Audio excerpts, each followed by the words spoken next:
komputer wae apa diupdate kan gitu loh. Masuk virus update kan nggak jauh beda dengan HP kan.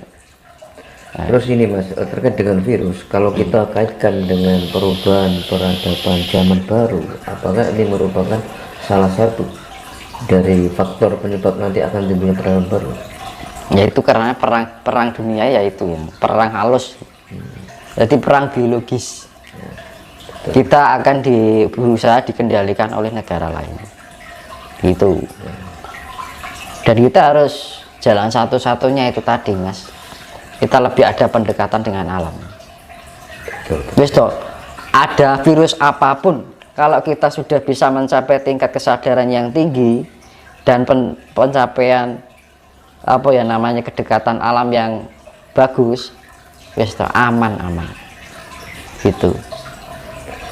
Betul Mas. Ya, sekarang menurut kita dulu alam itu lebih menyelamatkan orang yang bisa selaras dengan dirinya. Iya, sekarang gini aja loh Mas, kalau kita tarik sejarah leluhur kita zaman dahulu, karena seringnya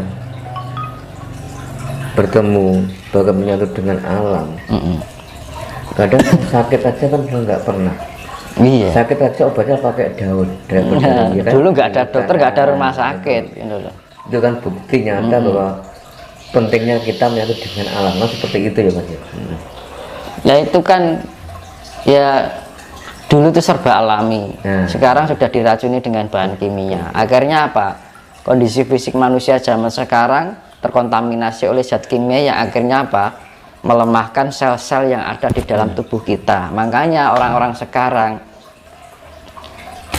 jangka waktu umurnya tidak ada yang panjang karena terkontaminasi oleh hal yang sifatnya kimia. Di samping itu karena pengaruh keadaan duniawi, ilusi-ilusi keduniawian ini yang akhirnya mempengaruhi pola pikir manusia. Akhirnya ingin berharap, ingin itu karena apa? Dunia ini sudah yang namanya diiming-imingi yang sifatnya hedonisme itu tadi. Jadi mencari hal yang sifatnya kematerian itu untuk menghindari sifat-sifat yang menyakitkan itu nek kita ada di kondisi ekonomi rendah, akhirnya kita dihina orang, diri kita tidak mampu untuk ini itu akan kesulitan, akhirnya terciptalah hedonisme. Itu adalah yang namanya sistem yang dibuat oleh negara yang bukan dari negara kita. Nah itu, dan kita kalau kita akan menuruti dengan gaya hidup seperti itu terus, ya nggak akan terjadi yang namanya perdamaian atau keadilan. Saya keadilan ini banyak orang susah sana, yang sing seneng saya seneng, sing ora penak saya diindak-indak, sing sugih saya sugih, sing melarat saya rekoso, mesake kan itu. Nah itu yang sifatnya hedonisme karena pengaruh dari kapitalisme terbangun dari imperialisme, akhirnya terjadilah individualisme dan konsumerisme, ya kan. Akhirnya mengeluarkan produk-produk konsumerisme itu tadi, kita melakukan pembelian, ya kan, meningkatkan gaya hidup, ya kan, bahwa segala sifatnya kematerian itu akan menjadi sebuah peningkatan derajat di dalam diri kita, hidup kita di mata manusia tapi bukan di mata Tuhan, kan ngono to. Gitu kan. Saiki orang melihatnya kan ingin diangkat derajatnya di mata manusia. Tapi alangkah tipisnya ketika ingin diangkat derajatnya di mata Tuhan. Nah, kan? Kita takut menderita di hadapan manusia, tapi tidak takut menderita di hadapan Tuhan. Nah, ya toh? Mas, kita kembali ke konsep perubahan peradaban baru. Secara tidak langsung, kalau kita sudah mencapai atau bahkan sudah sampai di zaman peradaban baru, secara otomatis kan bangkitnya ajaran Budi kan. Nah iya itu ya. Kalau kita sudah mencerminkan level-level tadi, Budi, ajaran Jawa kan juga bangkit kembali. Mungkinkah nanti kalau sudah kita hidup di zaman peradaban baru yang dipakai untuk bahasa sehari-hari, bahkan bahasa nasional, karena ajaran Jawa dianggap lebih mulia, itu kita pakai bahasa Jawa. Bahasa Jawa. Pasti ya? Pasti. Nah, dikarenakan peradaban baru ini sifatnya universal, global, satu untuk semuanya, ya namanya Nuswantoro. Nuso itu kan artinya wilayah ya, toro yang sifatnya luas, jadi sifatnya global universal. Jadi Nuswantoro itu buat untuk semuanya kan, untuk Mas. Nah, sudah tidak memakai Persatuan Indonesia karena juga namanya sudah nggak Indonesia lagi, gantinya Nuswantoro. Persatuan Nuswantoro kan bagus ya kan. Berarti gini Mas, tidak menutup kemungkinan bahwa agama-agama itu nanti akan jadi satu. Bentar, saya selesaikan ini dulu. Jadi limo kan ponco, ponco sulo kan trisuluan, dasar panca itu limo, sulo itu dasar, ya kan. Kalau di bahasa Indonesia kan Pancasila. Nah, nanti diganti ponco apa trisulo, ya kan. Tiga sulo itu dasar, tiga dasar. Karena sifat dasar ini cipta rasa kabeh Brahma Wisnu Siwa IQ yaitu penciptaan, pemelihara, lebur. Itu tiga konsep yang sifatnya ketuhanan, tiga sifat yang trimurti, tiga sebenarnya tunggal terbentuk dalam tiga sifat.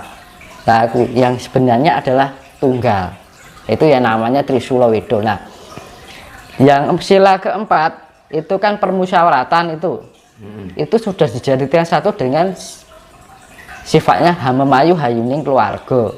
Berarti kan sudah dijadikan satu di sila kedua, yaitu Hamemayu Hayuning Sasomo, kan sama aja kan gitu loh. Persatuan Indonesia sudah sifatnya global lagi, dijadikan satu Hamemayu Hayuning Bawono, sifatnya bumi ya gitu kan. Berarti nanti cuma tiga ya. Jadi Hamemayu Hayuning Bawono, Hamemayu Hayuning Sasomo, Hamemayu Hayuning Diri. Ya, Hamemayu Diri itu berlaku untuk setiap pribadi. Kan keadilan sosial bagi seluruh rakyat Indonesia, bagi seluruh berarti setiap pribadi manusia. Ya, jadi sudah hanya menjadi tiga, ya namanya Trisula Wedo. Ya. Wido itu yang sifatnya memberikan ajaran yang sifatnya mendasar tentang ilmu ketuhanan atau ilmu alam kesemestaan. Nah, terus gini Mas, untuk tata ketatanegaraan bagaimana nanti? Nah, untuk ketatanegaraan sama tata pemerintahan kalau kita sudah masuk ke zaman perubahan baru itu bagaimana? Berubah total. Berarti nggak ada sistem presiden. Jadi, nanti personilnya sudah ganti semua. Lah orang murka kan pembersihan angkara murka. Lah mayoritas pelaku yang bergerak di atas sekarang gimana? Berarti nanti akan ada yaitu yang menerusnya satrio pinilih ki mau Mas. Sing penerus satrio ki mau. Jadi nanti alam yang menentukan Mas ya. Nah, justru orang yang tidak berkecimpung di dunia kepemerintahan, dan itu kembali pada sistem kerajaan, bukan kerajaan, sistem kerajaan. Nah, sistemnya juga dipakai adalah Mojopahit. Dan Mojopahit itu dipakai sistemnya, bukan Mojopahit mutu meneh, tapi sistemnya. Jiwa-jiwanya Mojopahit itu keluar lagi, tumbuh lagi. Ya akhirnya jiwa kemajapahitan ini mau. Nah, itu kan. Bukan itu keraton jedul. Ya.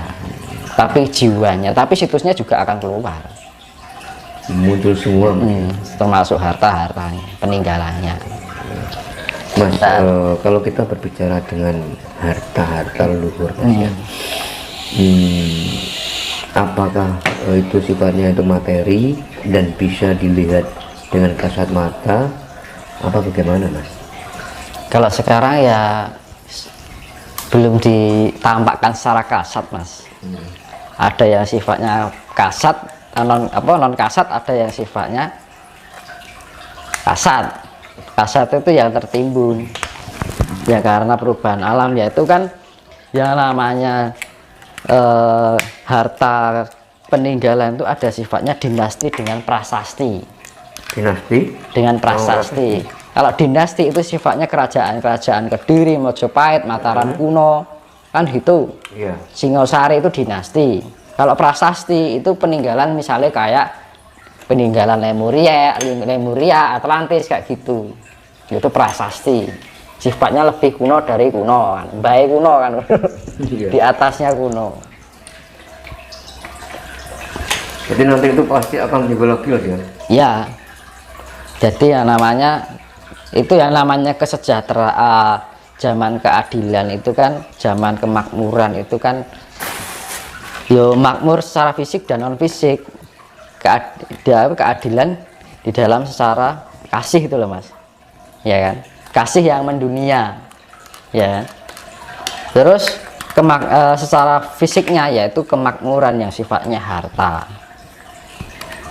Jadi jika ingin mencapai pada dunia seperti itu di peradaban baru besok, ya kita nggak usah terlalu muluk-muluk jauh dulu. Sekarang itu kita terapkan dulu apa yang saya bilang tadi.